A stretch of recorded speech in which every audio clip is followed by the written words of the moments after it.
Hello, my name is Ross Tangedal. I'm an assistant professor of English and director of the Cornerstone Press at the University of Wisconsin-Stevens Point. This is the third course in a six-part series on Cornerstone Press and publishing at the University of Wisconsin-Stevens Point.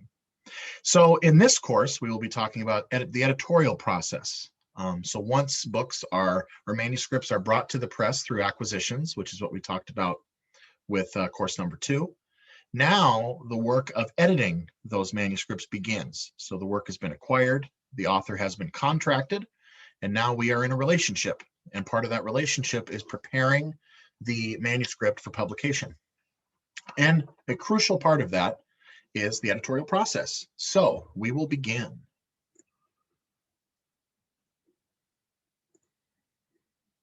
Okay. Make sure I've got everything up. Okay, wonderful. So this is editing. Again, we have our communication circuit, which we've become familiar with. This editing is preparing written material for publication by correcting, condensing, or otherwise modifying it. So that's the key. Whenever someone sends in a manuscript, they have to know that it's going to go through some changes. Now, the severity of those changes differs from project to project. For instance, some writers have good relationships with their editors and know that when they get something turned in, that it's probably going to be in a finished form. It's going to be about as close to done as possible. Some know that they're going to have to go through and do quite a bit of work. It all depends on the editor, it depends on the press, and it depends on the writer. And so again, notice we've spent a considerable amount of time here in the arrows between author and publisher. Yet again, that's where we are. But do not forget that all of these forces in the middle, intellectual influences and publicity, economic and social conjuncture, and political and legal sanctions, all in some way influence the editorial work done to the manuscript that's been submitted, just like we did with acquisitions. So we're still right here in this period right here between the author and publisher. However, the book is now coming closer to publication. Editorial work is incredibly important for a number of reasons. One, no one has written a perfect first draft. We always talk in writing studies, we always talk about revision, revision, revision, making something better, sharpening something, filling it out, making crucial cuts. William Faulkner, American writer from the South, called it killing your darlings, right? There's always a way that we get into our writing, and having that other set of eyes or several sets of eyes to help us see our work better. That's what editorial work really is, preparing that written material for publication by correcting, condensing, or otherwise modifying it. So make sure oh good, you can see everything. So the writer, the editor, and the book. I've got some more quotes for you, just like I like to do. So this is from Maxwell Perkins, who was the editor at Charles Scribner's Sons Publishing Company in New York City for the first half of the 20th century. He's become known as the most famous literary editor of the 20th century. Some of his clients included Ernest Hemingway, F. Scott Fitzgerald, Thomas Wolfe, Marjorie Kinnan Rawlins, and others. Very much a crucial editorial figure in American letters. But Perkins was known for taking more of an encouraging route, especially with Hemingway and Fitzgerald. We always get this notion that editors sit and correct and take things apart with their red pencils. But Perkins was not really like that, especially with Hemingway and Fitzgerald. He was more of an encourager, a father figure, someone who would help them out with money, help them out with censorship boards and things like that, more of an advocate for their work. But still, one of the most famous editors of the 20th century. He said, "I believe the writer should always be the final judge. I have always held to that position and have sometimes seen books hurt thereby, but at least as often helped. The book belongs to the author." Perkins was known for that kind of disappearance. Some editors want very much to be known that we had a hand in this book. Perkins believed fully in having the writer be at the front and center of everything, which is probably why he took his approach with Ernest Hemingway and F. Scott Fitzgerald the way he did. Much more hands-off in terms of line-by-line line editing. Plus, Perkins was a terrible speller. He was not very good with grammar, which you would think goes against this notion of editorial work. However, there's different types of editing: content editing, copy editing, developmental editing. All of these different styles of editing go into the editorial process. process, and Perkins was more of that large scale, more general editing. Well, famous American writer F. Scott Fitzgerald of The Great Gatsby fame said experience is the name so many people give to their mistakes. Fitzgerald was also a terrible speller. His biographer, Matthew J. Bruckley, stated that Fitzgerald, he spelt by ear. So his words were sometimes spelt by the way he heard them, the way he listened to them. And that's why his work is known as to be much more lyrical, much more poetic, you might say. But experience is the name so many people give to their mistakes. We have to remember that books or manuscripts come in one form and they come out in another form, and that form is the book. And a major part of that transformation is the editor. So experience is also what an editor brings to the business. Knowing how to turn a book into a saleable good is very important. John Steinbeck, of course, Grapes of Wrath, American writer, only mediocrity escapes criticism. That's very true. If you've got a very poorly written manuscript, but you're choosing to publish it, it's going to take an awful lot of work to get it up to par. If you have a really well-written one, we want to make it even better, sharpen it. But if it's mediocre and good enough, that's the problem. So Steinbeck's got something good to say. Their only mediocrity escapes criticism. Mediocrity is quiet. Mediocrity stays in the middle. It doesn't make too much of itself. It always is right there down the center, neutral. And sometimes neutral doesn't get us anywhere, right? Risk is always important. So William Faulkner, which I mentioned earlier, in writing, you must kill your darlings. This metaphor is that writers write a lot of things within their longer works that they have to get rid of in order to meet a page count, in order to get to the better parts of the book. We kill our darlings all the time. We've written really good paragraphs that we've had to get rid of, myself included with academic writing. You write some good stuff that you just got to I got to say goodbye to. That's really hard to do, but we do it all the time. And editors help us see our work better, so we know which darlings to kill, so to speak. Finally, Robert Gottlieb, another American editor who was famously the editor of Toni Morrison, African-American writer, excellent American writer. Editing is simply the application of the common sense of any good reader. That's why, to be an editor, you have to be a reader. It's the number one qualification. He's right. And I tell my publishing students all the time, if you think you're going to get into this business, this editing and publishing business, you have to read, and you have to read a lot. You have to read a ton of genre, a ton of different types of writing, because that's what this business is about. This business is about readers. That's how books sell. Books get read. So being a reader is everything. And the editor, most of the time, the editor is your first best reader. So now, I mentioned very briefly the different types of editing, but here we are officially. Okay, plug back in. Developmental editing or content editing. Editors read for context, metaphor, style, atmosphere, tone, meaning, reception, larger scale things. Aim is to help the writer develop the content of the work, hence content editing. This is also called substantive editing, substance. So this isn't correcting grammar and fixing periods and punctuation and making sure that the tabs are the right size. This is about the actual meaning and meat of the work, okay? Really important step of the process.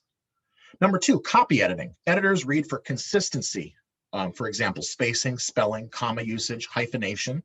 Aim is to make the work as consistent as possible, removing errors and correcting inconsistent usage.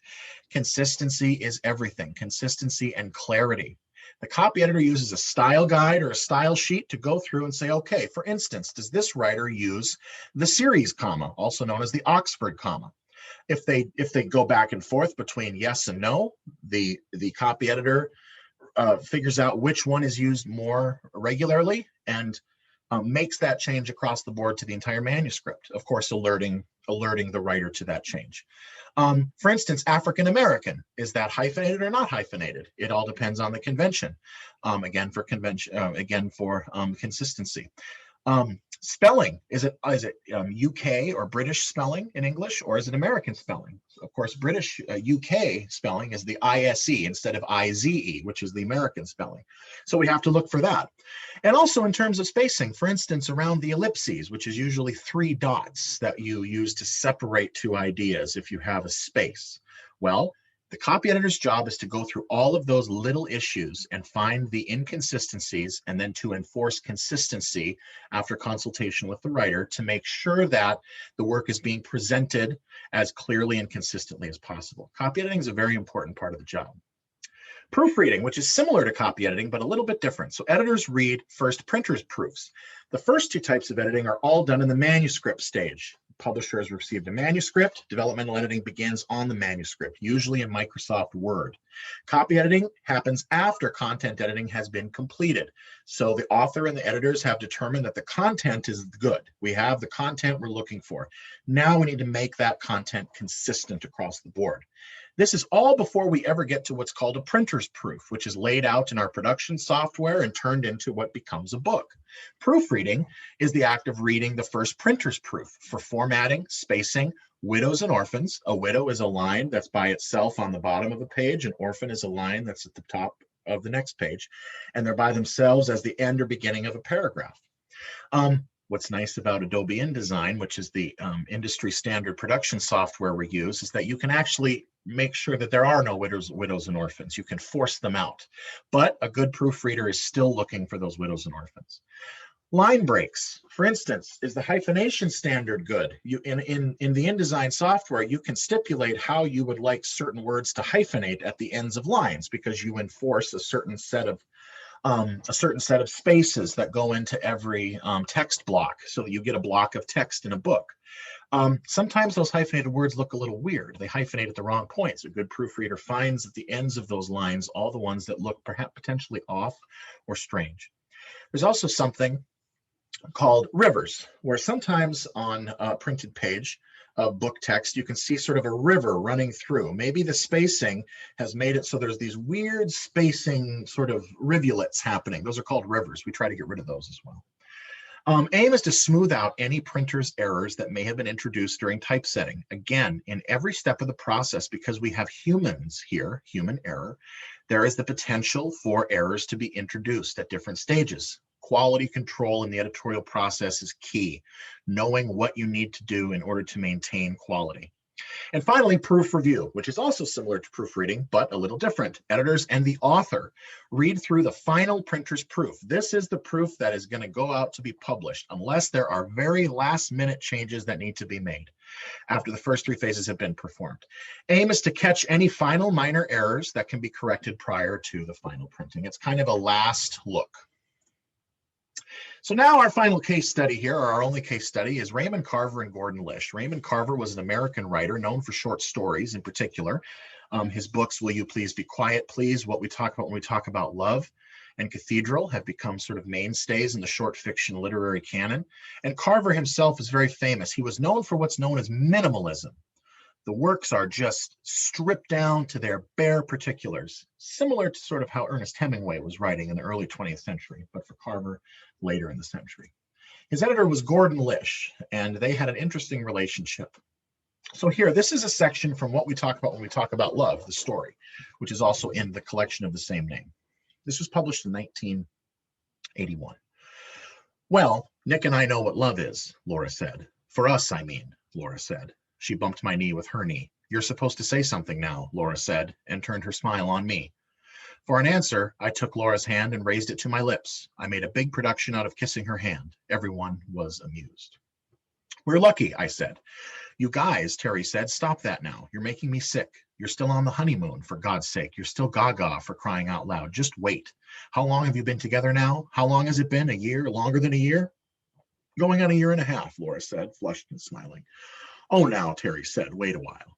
She held her drink and gazed at Laura. I'm only kidding, Terry said. Mel opened the gin and went around the table with the bottle.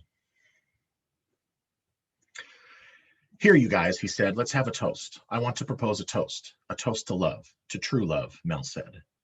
We touched glasses. To love, we said. Do you feel how restrained that is? How distant and almost cold that is? There's just so little description. There's so little emotion on the surface of those words. Everything is so stripped down and bare. And that was part of the Carver style, this minimalist style, is that you don't show everything on the surface. You sort of pull it beneath all of these words, so you end up with this very realistic dialogue. But also in the realism is these fountains of emotion that are buried deep beneath, almost like repression, which is part of it.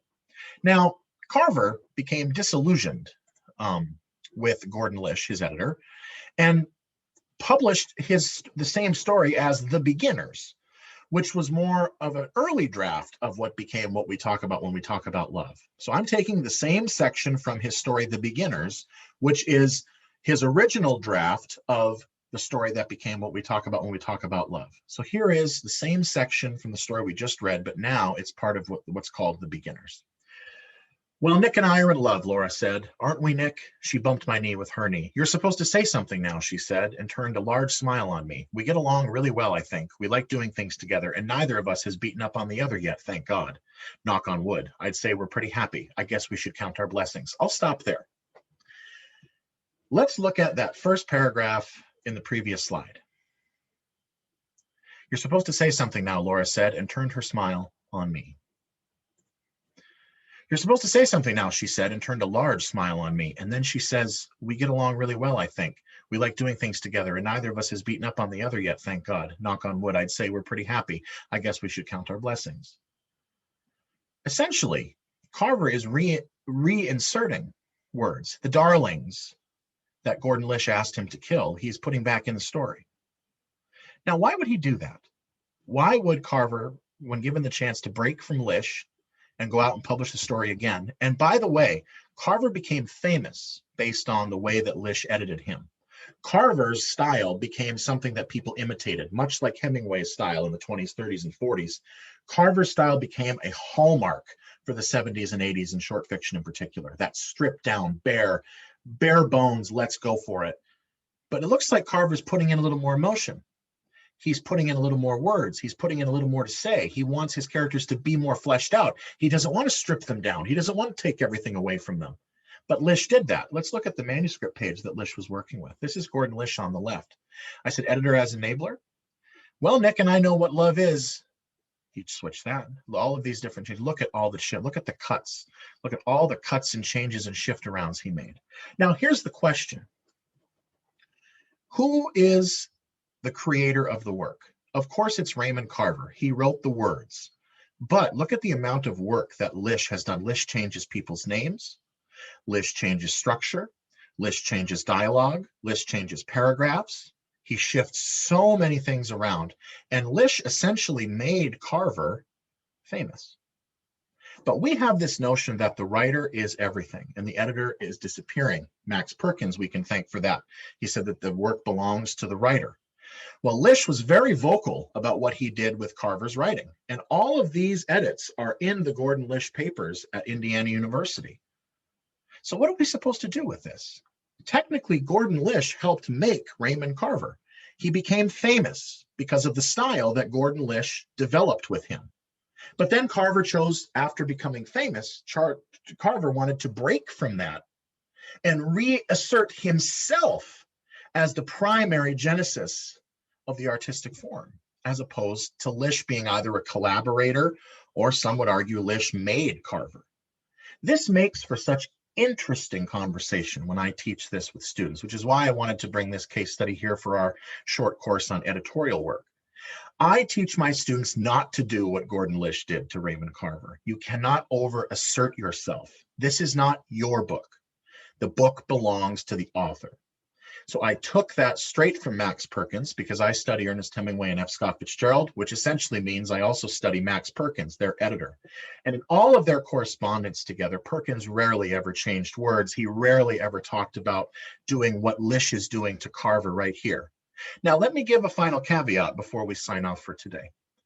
Carver inevitably benefited from his work with Lish. He was an unknown, very little known writer before meeting Lish and working with Lish to put together the stories that he did.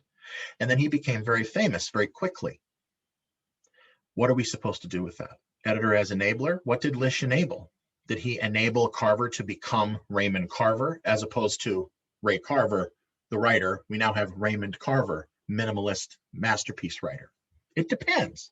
And so I love as a reader first to look at these controversies and see, who do we give the intention to? Is this Carver's story? Is this Carver and Lish's story? Is this Lish's story using Carver's words? That's a really interesting conundrum to make our way through. But for the Cornerstone Press and for my students, they will not do what Lish did, because it's not the editor's responsibility to change everything the writer wrote. The editor needs to pull out the best in the writer, not assert his or her dominance over the writer. And I think that that's very important. So with that, that will end our day today on the editorial process. And again, folks, we're doing these in 12, 15-minute chunks. I teach whole courses on these things at the university. So if anybody's ever interested in learning more or wanting to know more about any of these processes, please get a hold of me. With our last course, I'll make sure that we have a big contact page for you to be able to contact me in the press at any point, not just about your own material, but about what we teach here at the university in terms of editing, publication, print culture, and whatnot. So thank you for watching this third course. We have 3 to go. The next one will be on production, and we'll be looking at book jackets in particular, which is one of my favorite topics. All right, everybody, take care. See you next time.